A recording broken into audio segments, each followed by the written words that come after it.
ജയ് ശ്രീമന്നാരായണ.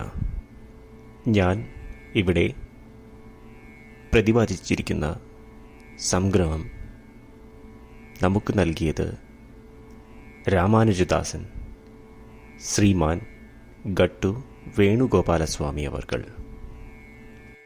അധ്യായം 10 വിഭൂതിയോഗ, ശ്ലോകം 26. അശ്വത്ഥഃ സർവവൃക്ഷാണാം ദേവർഷീണാം ച നാരദഃ ഗന്ധർവാണാം ചിത്രരഥഃ സിദ്ധാനാം കപിലോ മുനിഃ. ഓം. ഗീതാചാര്യ ശ്രീകൃഷ്ണ പരമാത്മ നമുക്കെല്ലാവർക്കും അർജുനനോടൊപ്പം വിഭൂതിയോഗ അഭ്യസിപ്പിക്കുന്നു. പരമാത്മ പറയുന്നു, അർജുന, പുണ്യമായ അത്തിപ്പഴ മരം ഞാനാകുന്നു. ദേവ ഋഷികളിൽ ഞാൻ നാരദനാകുന്നു. ഗന്ധർവന്മാരിൽ ഞാൻ ചിത്രരഥൻ ആകുന്നു. സിദ്ധന്മാരിൽ കപിലൻ ഞാൻ തന്നെ. പുണ്യമായ അത്തിപ്പഴമരം പാരിജാതത്തെക്കാളും മറ്റ് ഏത് മരങ്ങളെക്കാളും പൂജിക്കാവുന്നതാണ്. പുണ്യമായ അത്തിപ്പഴ മരത്തിൻ്റെ വേരും തണ്ടും ശാഖകളും ഇലകളും എല്ലാം തന്നെ പൂജയ്ക്ക് ഉപയോഗിക്കുന്നതാണ്. ശ്രീകൃഷ്ണ പരമാത്മ പറയുന്നു, അദ്ദേഹമാണ് പുണ്യമായ അത്തിപ്പഴമരം എന്ന്. കാരണം അദ്ദേഹത്തിൻ്റെ അംശം അധികമായി അതിലുണ്ട്. ശ്രീമൻ നാരായണൻ്റെ മാഹാത്മ്യം ലോകം മുഴുവൻ പരത്തുവാനും ലോക നന്മയ്ക്കായി ശ്രീമൻ നാരായണൻ്റെ നാമം ജപിച്ച് ലോകം മുഴുവൻ യാത്ര ചെയ്യുന്ന മഹാനായ ഋഷിയാണ് നാരദൻ. ശ്രീകൃഷ്ണ പരമാത്മ പറയുന്നു, അദ്ദേഹമാണ് നാരദൻ.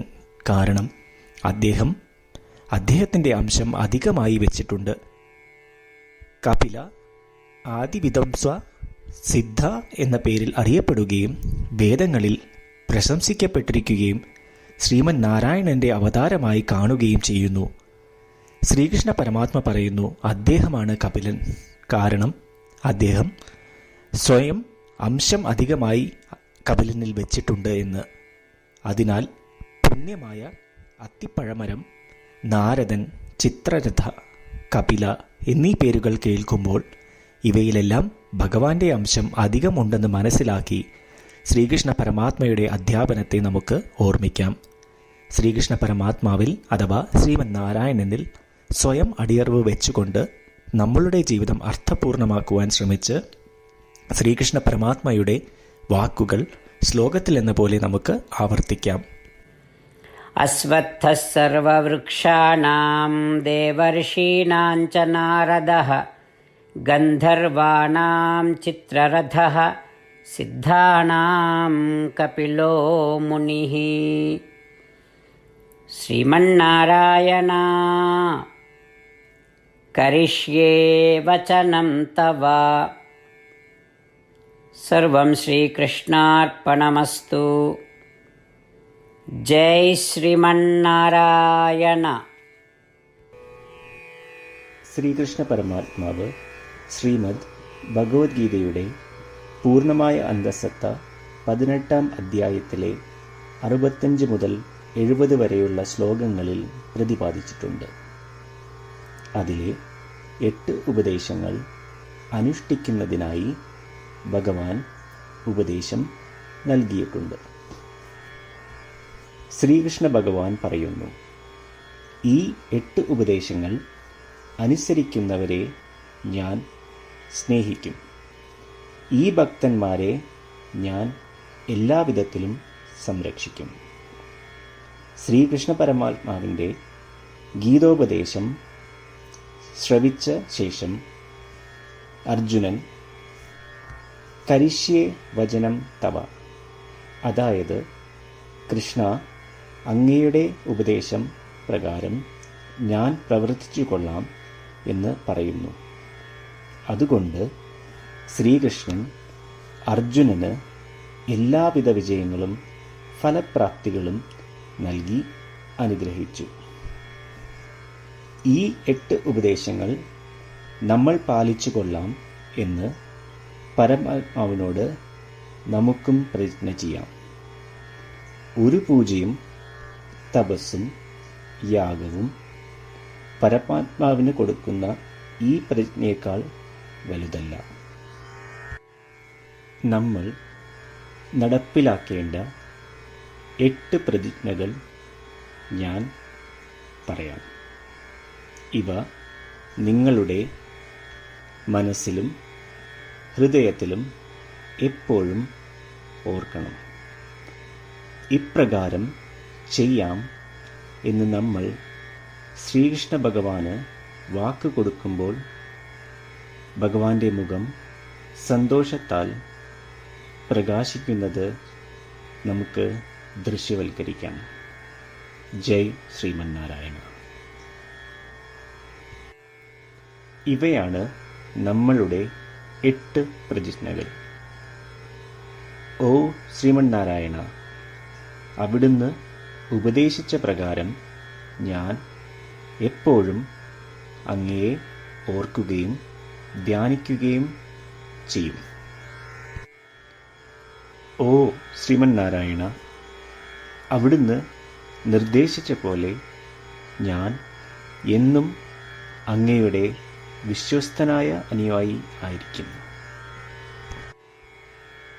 ഓ ശ്രീമന്നാരായണ, അങ്ങയുടെ സേവനത്തിനും സംതൃപ്തിക്കും വേണ്ടി ഞാൻ എൻ്റെ എല്ലാ പ്രവൃത്തികളും ചെയ്തു കൊള്ളാം. ഓ ശ്രീമന്നാരായണ, അങ്ങ് നിർദ്ദേശിച്ച പോലെ എനിക്ക് ഞാൻ അങ്ങയുടേതാണെന്ന് പൂർണ്ണ വിശ്വാസമുണ്ട്. ഞാൻ എപ്പോഴും എൻ്റെ കൈകൾ രണ്ടും ചേർത്ത് അങ്ങയെ നമസ്കരിക്കുകയും ആരാധിക്കുകയും ചെയ്തു കൊള്ളാം. ഓ ശ്രീമന്നാരായണ, മാം ഏകം ശരണം വ്രജ എന്ന് അങ്ങേക്ക് മാത്രം എന്നെ സമർപ്പിക്കുവാൻ പറഞ്ഞത് ഞാൻ ഓർക്കുന്നു. ശ്രീമന്നാരായണ, ഞാൻ എന്നെ അങ്ങേക്ക് മാത്രം സമർപ്പിക്കുന്നു.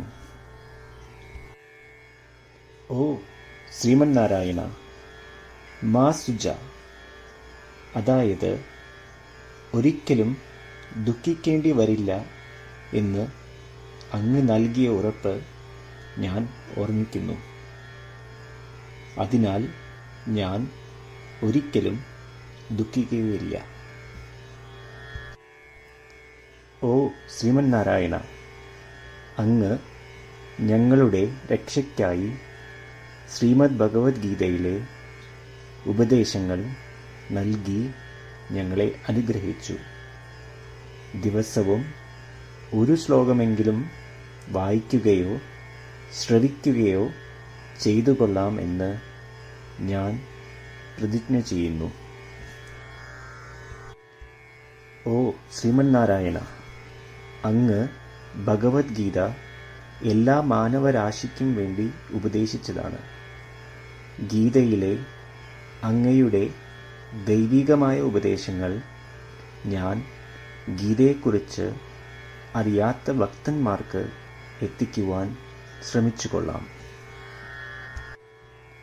ഓ ശ്രീമന്നാരായണ, ഞാൻ അങ്ങ് പറയുന്നത് പോലെ ചെയ്യുകയും അവിടുന്ന് ആഗ്രഹിക്കുന്നത് പോലെ പെരുമാറുകയും ചെയ്തു കൊള്ളാം. ഞാൻ അങ്ങേക്ക് വേണ്ടി മാത്രം പ്രവർത്തിക്കും. ശ്രീമന്നാരായണനോട് ഓരോ ദിവസവും നൽകുന്ന ഈ വാക്ക് അദ്ദേഹം പറയുന്നത് പോലെ ഒരു വലിയ പൂജ തന്നെയാണ്. അചഞ്ചലമായ ഭക്തിയോടും വിശ്വാസത്തോടും കൂടി നമ്മുടെ പ്രതിജ്ഞ അദ്ദേഹത്തിന് സമർപ്പിക്കാം. ശ്രീമന്നാരായണ, കരിഷ്യേ വചനം തവ. ശ്രീമന്നാരായണ, ഞാൻ അങ്ങയുടെ ഉപദേശപ്രകാരം പ്രവർത്തിച്ചു കൊള്ളാം. അശ്വത്ഥഃ സർവവൃക്ഷാണാം देवर्षीणां च नारदः गन्धर्वाणां चित्ररथः सिद्धानां कपिलो मुनिः। ॐ अश्वत्थः सर्ववृक्षाणां देवर्षीणां च नारदः गन्धर्वाणां चित्ररथः सिद्धानां कपिलो मुनिः। श्रीमन्नारायण करिष्ये वचनं तव। सर्वं श्रीकृष्णार्पणमस्तु। जय ശ്രീമന്നാരായണ. ശ്രീമന്നാരായണ. എല്ലാ ഭക്തരോടും ഒരു പ്രത്യേക അഭ്യർത്ഥന. നമ്മളുടെ ജീവിതത്തിൽ നമുക്ക് എല്ലാ കാര്യങ്ങൾക്കും ഉടനടി ഫലപ്രദമായ പരിണിതഫലം വേണം. ഇത് നേടുന്നതിനായി നമുക്ക് ഒരു നിമിഷം ദിനവും നാരായണാസ്ത്രം പാരായണം ചെയ്യാം. നാരായണാസ്ത്രം ലഭിക്കുന്നതിനായി നാരായണാസ്ത്രം വെബ്സൈറ്റ് www.narayanaastram.org എന്ന സൈറ്റിൽ നിങ്ങളുടെ പേരും ഇമെയിൽ മേൽവിലാസവും രജിസ്റ്റർ ചെയ്യുക. ഇപ്രകാരം ചെയ്യുന്നവർക്ക് ഒരു നാരായണാസ്ത്രം PDF ഇമെയിലിൽ അയച്ചു തരുന്നതാണ്. ഈ PDFൽ ഒരു രാമായണ ശ്ലോകം, ഒരു ഗീതാശ്ലോകം, ഒരു വിഷ്ണുനാമം എന്നിങ്ങനെ അടങ്ങിയിരിക്കുന്നു. ഇവ മൂന്നും ചേർന്ന് നാരായണാസ്ത്രം എന്ന പേരിൽ അറിയപ്പെടുന്നു. ഏവർക്കും വിവിധ ശ്ലോകങ്ങളാവും അയച്ചു തരിക. 24,000 ഭക്തരോടൊപ്പം ഏവരും തൻ്റെ നാരായണാസ്ത്രം ദിനവും വായിക്കുകയോ ശ്രവിക്കുകയോ ചെയ്യുമ്പോൾ ഒരു സമ്പൂർണ്ണ രാമായണ പാരായണം, 33 ശ്രീമദ് ഭഗവത്ഗീത പാരായണവും 24 ശ്രീ വിഷ്ണു സഹസ്രനാമ സ്തോത്ര പാരായണവും പൂർത്തീകരിക്കപ്പെടും. ഇത് ദിനവും ചെയ്യുന്നതിലൂടെ അത്യന്തം ശ്രദ്ധേയവും അസാധാരണവുമായ ഒരു ഫലമാണ് കൈവരിക്കാവുന്നത്. ഇതുകൊണ്ട് താങ്കളും താങ്കളുടെ കുടുംബാംഗങ്ങളും ഉടൻ തന്നെ പോയി തങ്ങളുടെ നാരായണാസ്ത്രം കൈപ്പറ്റേണ്ടതാണ്. ജയ് ശ്രീമന്നാരായണ.